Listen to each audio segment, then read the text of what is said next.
3 मिनिटात 30 बातम्या. Powered by बाबा जाधव मसाले, खजिना मराठी चवीचा. अस्सल खा, अस्सल रहा.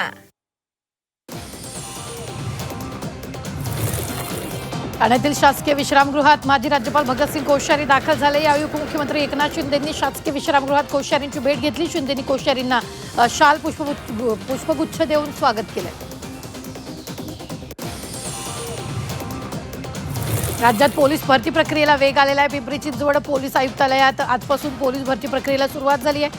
पोलीस शिपाई भरती प्रक्रियेसाठी 462 पदांसाठी 14,000हून अधिक उमेदवारांनी अर्ज दाखल केले.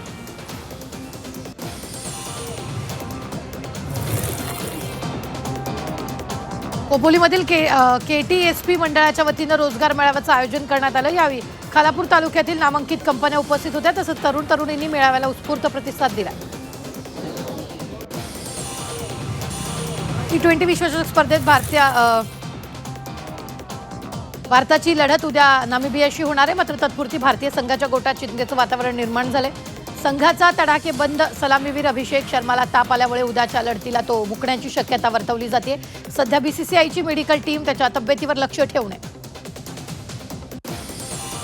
T20 विश्वचषक स्पर्धेत न्यूझीलंड संघाला मोठा धक्का बसलाय.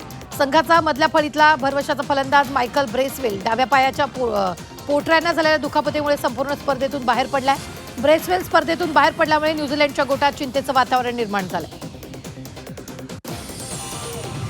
T20 विश्वचषक स्पर्धेचं यजमान असलेल्या श्रीलंकेला मोठा धक्का बसलाय. संघाचा फिरकीपटू वनिंदू हसरंगा दुखापतीमुळे T20 विश्वचषक स्पर्धेतून बाहेर पडलाय. हसरंगा स्पर्धेतून बाहेर पडणं हा श्रीलंकेसाठी मोठा धक्का मानला जातो. T20 वर्ल्ड कप सामन्यांवेळी भारतीय क्रिकेटपटूंना कुटुंबासोबत राहता येणार नाही. या संदर्भात संघ व्यवस्थापनाची मागणी BCCIनं फेटाळली आहे. तसंच नियम न पाळल्यास कठोर कारवाईचा इशारा BCCIनं दिला.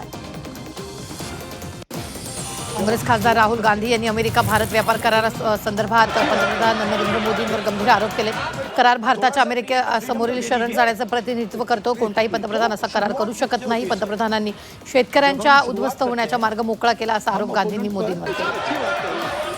लोकसभेत सुरू असलेल्या अर्थसंकल्पीय चर्चेत विरोधी पक्षनेते राहुल गांधी सहभागी झाले. यावेळी गांधींनी भारत आणि अमेरिका यांच्यातील व्यापार करारावर प्रश्नचिन्ह उपस्थित केला. तसंच केंद्रीय मंत्री किरण रिजिजू यांनीही देश विकला असा आरोप राहुल गांधींनी केला.